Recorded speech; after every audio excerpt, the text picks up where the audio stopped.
Since 2005, America's highways and transit systems have gotten by on short-term extension after short-term extension. Congress has taken up versions of a long-term bill in the House and Senate, and there is reason to hope that we won't kick the can down the road another year, because the consequences of doing that for so many years have caught up with us.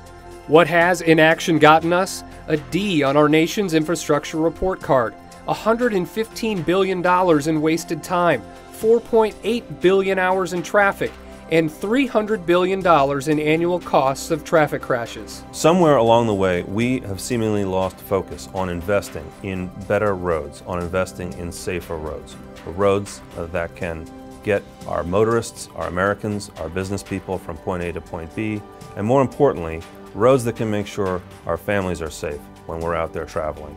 The longer we wait to get serious about a meaningful solution to our infrastructure problem, the more it costs.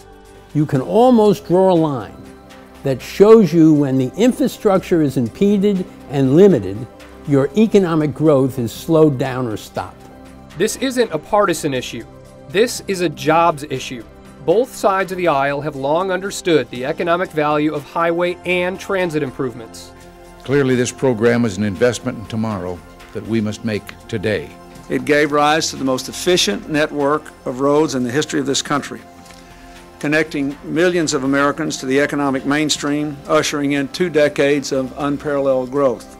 Congress has taken up legislation that will address our highways and transit systems in a comprehensive way. So we've got 3 things at stake if Congress doesn't get this transportation bill done. The first is jobs. We could lose over 500,000 jobs in this country almost immediately if we drop 40% of our transportation funding. And if Congress doesn't do its job, a lot of people will lose theirs.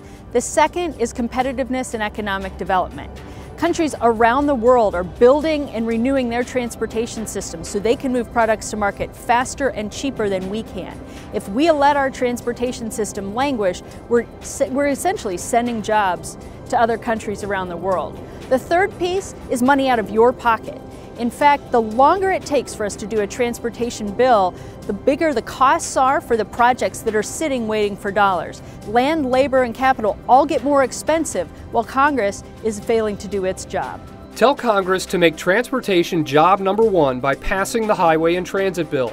Call your representative and senators today.